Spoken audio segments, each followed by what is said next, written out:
బాగుపడింది. చాలా చక్కగా చెప్తున్నారు, సూటిగా చెప్తున్నారు, రెఫరెన్స్లు కరెక్ట్గా ఉన్నాయి. మీరు చెప్పేటువంటి వాక్యము బైబిల్లో ఉన్న మాటలే కాబట్టి ఏ కొదువ లేకుండా సంపూర్తిగా మాకు జీవాహారము అందుతూ ఉంది. ఇది మిమ్ములను నేను ఏదో గొప్ప చేసి చెప్పడానికి కాదు, కానీ పరిశుద్ధాత్మ దేవుడు మాకు అవసరమైన ఆహారాన్ని అనుదినము చక్కగా అందిస్తున్నాడు. మేము ఆశీర్వదింపబడుతున్నాం. నాతోటి ఏకీభవించిన వారు ఎంతమంది ఉన్నారో దయచేసి ఒకసారి దేవునికి స్తోత్రం చెబుదాం. చెప్పండి.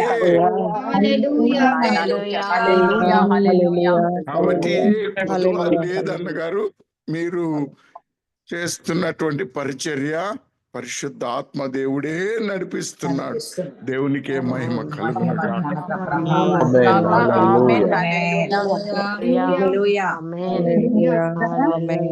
ఒక విషయము నేను మీకు తెలియజేస్తున్నాను.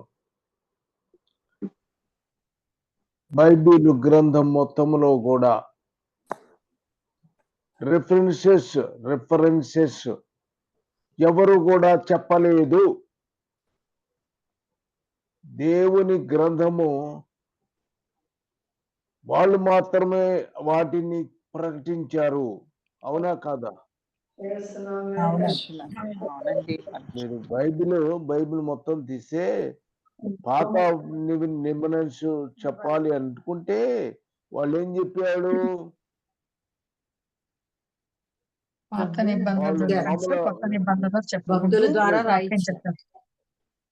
వాళ్ళు రిఫరెన్స్ చెప్పలేదు.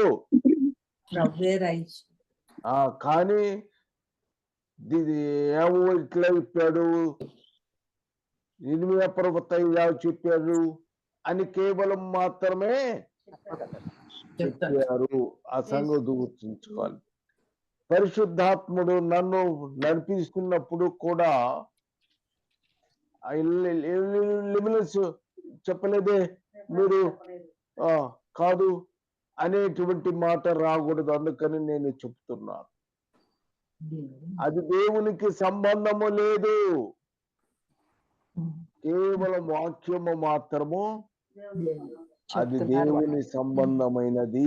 ఆమేన్, హల్లెలూయా. అది మీరు కోట్ చేసుకోవాలి, ఆమేన్, హల్లెలూయా. అంటే ఎందుకు నేను చెప్పాల్సి వచ్చింది అంటే, ఎప్పుడో జరిగింది. ఎప్పుడో నాకు మాటలు సరిగ్గా రానప్పుడు, మాటలు సరిగ్గా చెప్పలేనప్పుడు నేను అలా మాట్లాడుతూ వచ్చాను. ఇప్పుడు కూడా నేను అలాగనే వాక్యము లేనటువంటి విధానముగా మాట్లాడుతున్నానో లేదో నాకు తెలియదు. ఇప్పుడు ఆ విషయాన్ని ఎత్తడంతో నేను దేవుని సన్నిధిలో ఏడ్చాను. ఏంది నాకు ఇది ప్రభువా, అంటే నీకు రాసుకోవడం కోసంగా నేను చెప్పలేనంటే వాక్యము తప్పు చెప్పానా? వాక్యము నాకు తెలిసినంత వరకు వాక్యాన్ని మాత్రం ఎక్కడా తప్పు పరకలేదు.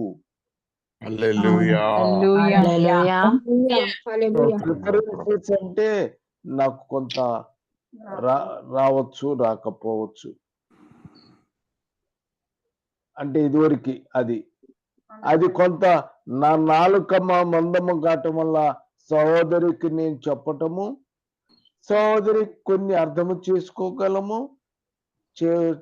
చెప్పలేకపోవచ్చు, నేను చెప్పలేకపోవచ్చు. మరి అలాంటి పరిస్థితులు కొన్ని జరిగినాయి. అది మరి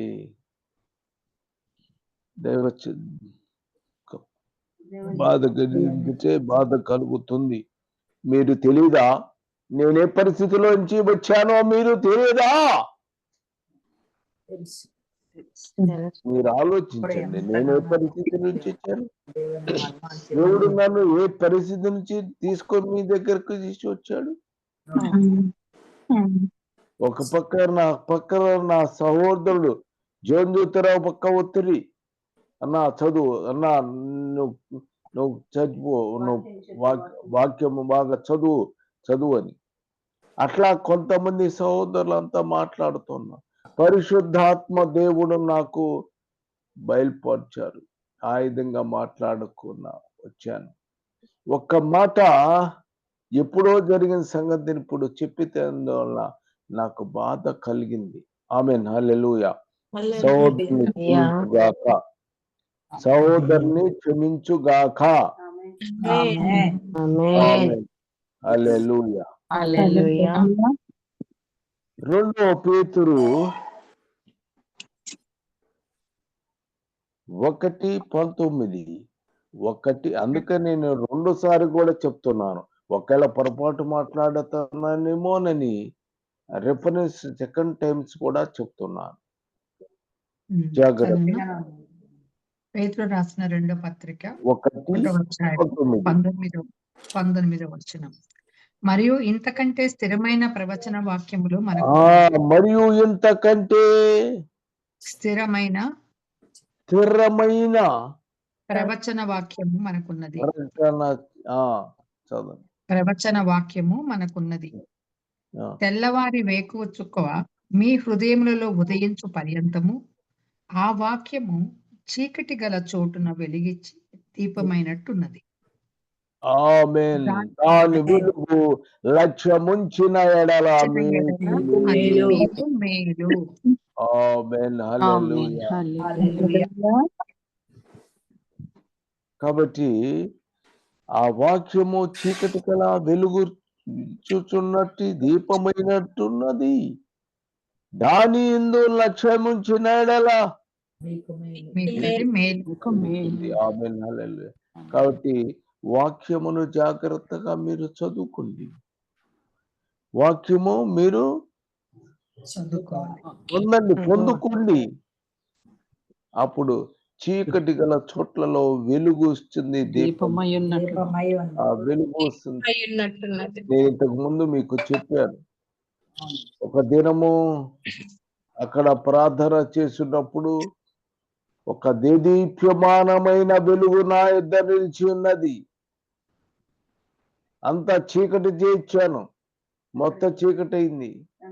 మరి వెంకటగిరిలో మరి కంప్లీట్ చీకటి చేశాను. వారు ప్రార్థన చేసినప్పుడు ఆయన యొక్క వెలుగు ఇక్కడ లోకంలో ప్రకాశించింది. ఆమేన్, హల్లెలూయా. కాబట్టి వాళ్ళు హిందూ చూసి నేను కూడా చెప్తానండి అంటే ప్రార్థన చేసిన వాళ్ళంతా కూడా వాళ్ళు చెప్పుకున్నారు ఏమని, దేవుడు గొప్ప కార్యాలు కనబరిచాడు అని వాళ్ళు చెప్పుకుంటూ ఉన్నారు, వింటున్నాను. కానీ తను హిందూ కళ్ళు తెరిచి ఉన్నాడు. ఏమండి, కళ్ళు మూసుకొని మళ్ళా కళ్ళు ఏం చేశాడు, అట్ట పెట్టి చూసుకున్నాడు. ఏమిటండి ఏమిటి సార్, ఏమి జరిగింది?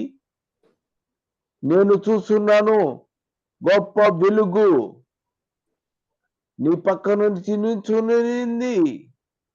నేను మరలా కళ్ళు తెరిచి మళ్ళా చూశాను. మళ్ళా ఈ దీప్యమానమైనటువంటి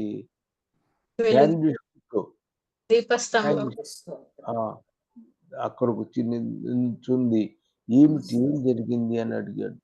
కాబట్టి మనము చీకటిలో వెలుగుచ్చు దీపములా ఉన్నది. దాని యందు లక్ష్యముంచిన మీకు మీకు చాలు. ఆయన యొక్క వెలుగు మీరు పొందుకుంటారు. ఆమేన్, హల్లెలూయా.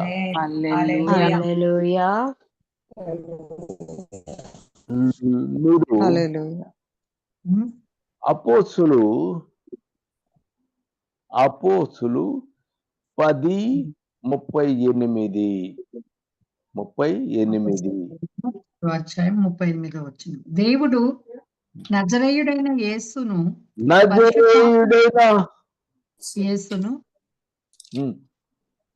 పరిశుద్ధాత్మతోను యేసు ప్రభును పరిశుద్ధాత్మతోను శక్తితోను అభిషేకించిననుదియే అనున్నదియే. దేవుడు ఆయనకు తోడయుండెను కనుక ఆయన మేలు దేవుడు చేయొచ్చు ఆయనకు తోడయ్యుండెను గనుక ఆయన మేలు చేయొచ్చు అపవాది చేత పీడింపబడిన వారి అందరినీ అపవాది చేత పీడింపబడుచున్న వారి అందరినీ స్వస్థపరచుచు వారందరికీ సంచరించుచు. విడుదల కలుగజేసెను. ఆమేన్. హల్లెలూయా.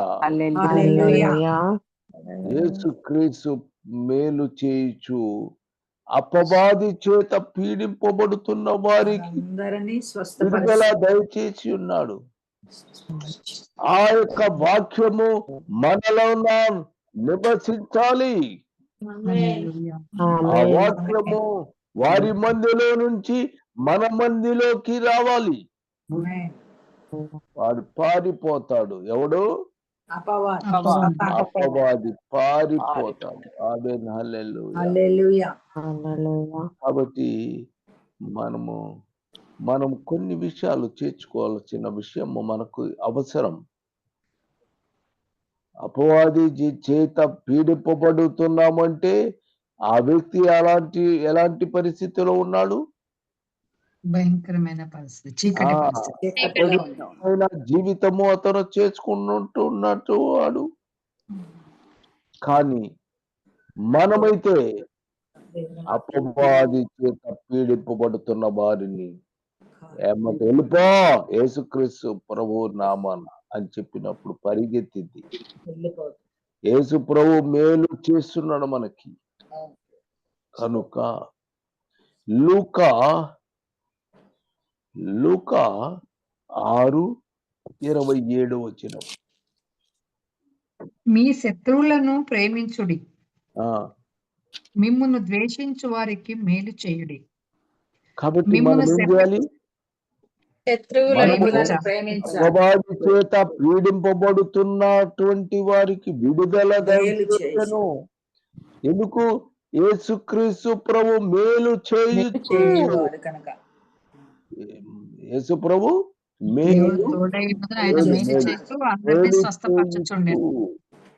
ఆయన మనకు మేలు చేస్తున్నాడండి. ఆయన మనకు మేలు చేస్తుంటే మనం ఎలా ఉండాలి? శత్రువులను ప్రేమించేటువంటి మీతో నేను చెప్పినది ఏమనగా మీ శత్రువులను ప్రేమించుడి,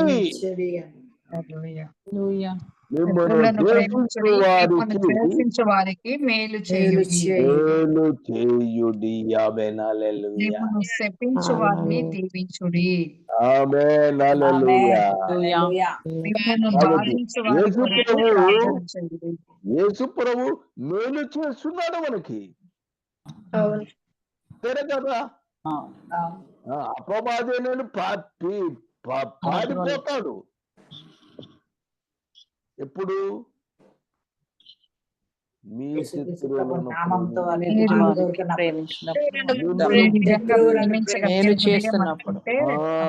మిమ్మల్ని ద్వేషించు వారికి మేలు చేస్తున్నాడు.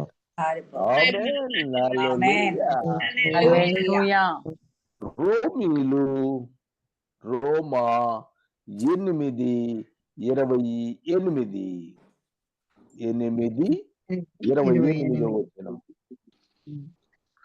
దేవుణ్ణి ప్రేమించు వారికి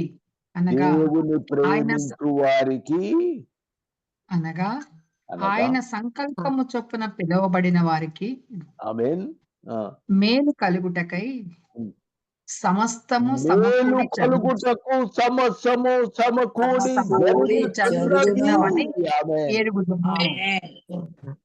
సమస్తము మేలు కలుగుట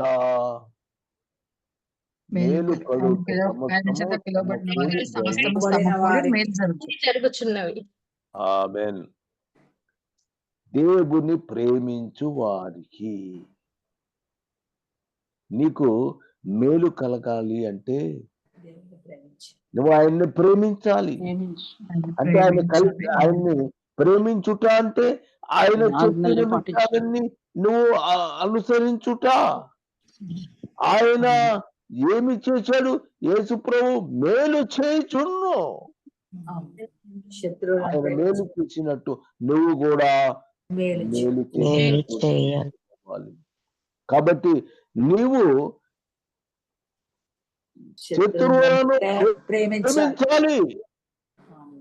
మిమ్మల్ని ప్రేమించు వారికి మేలు చేయండి, మిమ్మల్ని ద్వేషించు వారికి మేలు చేయాలి. అతడు చివరికి మారు మనసు పొందుతాడేమో నీకు తెలుసా? నీకు తెలియదు. ఆయన నీకు దేవుడు, అతనికి దేవుడే. దేవుడు దేవుడే, మొత్తానికి కూడా దేవుడే. ఆయన మనుషులందరికీ దేవుడే. ఒకవేళ నీకు శత్రువు నీకొక్కడికి నీకు శత్రువుడై ఉండొచ్చు, నిన్ను ద్వేషిస్తున్న వాడై ఉండొచ్చు, కానీ నీవు అతన్ని ప్రేమించాలి. నీ శత్రువులను ప్రేమించాలి. మిమ్మల్ని ప్రేమించు వారిని మేలు చేయుడి నువ్వు చేయాలి. ఆ వ్యక్తిని చూస్తాడు. నువ్వు నీ న్యాయమా అతని న్యాయమా తెలుస్తుంది యేసుక్రీస్తు ప్రభుకి. అప్పుడు మనదైతే మనల్ని క్షమించాడు, వాళ్ళదైతే వాళ్ళని క్షమిస్తాడు. ఇద్దరిని ప్రేమిస్తాడు ఆయన. ఆమేన్. హల్లెలూయా. ఎంతలాంటి వాడైనా ప్రేమించేటువంటి వాడు యేసు ప్రభు. అందుకని ఆయన యేసు ప్రభు మేలు చేయుచు అపవాది చేత పీల్పబడుతున్నటువంటి వాడు విడుదల దయచేసిను. ఆమేన్. వెళ్ళిపో అంటే పరిగెత్తింది. కేవలము నువ్వు మేలు చేయువాడుగా నీవు ఉండాలి. ఆమేన్. హల్లెలూయా. టైం అయిపోయింది కనుక ఇంకోసారి ఎప్పుడైనా మళ్ళా చెప్పుకుందాం. ఆమేన్. హల్లెలూయా. అందరూ కూడా దయచేసి ప్రతి ఒక్కరూ బాధపడద్దు. సహోదరుడు నా స్నేహితుడు సహోదరుడు కూడా బాధపడి ఉన్నాడు. నేను బాధపడతానని తను అనుకోలేదు, కానీ నేను బైబిల్ మాత్రము ఒక పళ్ళు కూడా తప్పు నేను చెప్పను కూడా. నా ప్రభు నాయన పరిశుద్ధాత్మతో నన్ను నడిపించాడు. వివేకము నేను పొందుకున్నాను. అంటే కేవలము వాక్యము నేను ఎందుకు చెప్పానంటే, కేవలము వాక్యము రిఫరెన్స్ రిఫరెన్స్ చెప్పలేకపోయానేమో. అది పరిశుద్ధాత్మకి సంబంధము లేదు. గుర్తుంచుకోండి. మీరు మీరు బైబిల్ చదవండి. ఇరిమయాలాగు చెప్పాడు, యేషయా ఈలాగు చెప్పాడు అని ఉంటది. అంతేగాని రిఫరెన్స్ వాక్యము నెంబర్లు ఉండవు. అది కేవలం మీరు చదువుకోవడానికి తెలుసుకోవడానికి అవసరం ఉంది. వాక్యము తెలుసుకోవడానికి అవసరము. నేను అప్పుడు కాలంలో నేను వాక్యము చెప్పలేనటువంటి పరిస్థితిలో నేను ఏ స్థితిలో ఉన్నానో మీకు అందరికీ తెలుసు. ఎంత భయంకరమైన పరిస్థితిలోంచి నా ప్రభువు నన్ను ఈ స్థితికి తీసుకొచ్చాడు. ఆమేన్. హల్లెలూయా. ప్రార్థన చేసు. మహోన్నతుడా, సహోదరుని దయతో క్షమించు, నన్ను కూడా క్షమించు ప్రభువా, నా సహోదరుని కూడా క్షమించు. నా ప్రభువా, నా తండ్రి యేసుక్రీస్తు ప్రభువా, నీ వాక్యము మాకు అందించుము. మా ప్రభువా, అవును తండ్రి, రాసుకుంటున్నాం ప్రభువా, అది రాసుకునేటప్పుడు బైబిల్లో లేదా? బైబిల్లో ఉంది, రాసుకుంటున్నాం. కానీ తర్వాత చదవని జీవితం మాది. చదవము, ఊరక రాసుకోవడానికి రాసుకుంటాం, వాక్యము చదవం. ఎలాగైనను ప్రభువా ప్రతి ఒక్కరూ రక్షింపబడి విశ్వసించులాగ సహాయము పొందుము ని ఆశీర్వదించుము నా ప్రభువా. అందరి ఆశీర్వదించు నాయన. నా తండ్రి మాట్లాడుమా నాయన. యేసువా నాయన, నువ్వు నాతో ప్రతి నిత్యము నువ్వు నాతో మాట్లాడుతున్నామని సంగతి ఈ వ్యక్తులు గ్రహించలేకున్నారా? ప్రభు, వాళ్ళు గ్రహించలేకున్నారు. ప్రభు, నువ్వు మాట్లాడుతున్నావని సంగతి నాకు తెలుసు, వారి గ్రహించలేదు. సహాయము చేయమని యేసుక్రీస్తు ప్రభు యొక్క పవిత్రమైన యేసు ప్రభువైన నిజమైన యేసుక్రీస్తు నామమున వేడుకొంచు ప్రార్థిస్తున్నాను. ఆమేన్, ఆమేన్. హల్లెలూయా. హల్లెలూయా. హల్లెలూయా. హల్లెలూయా.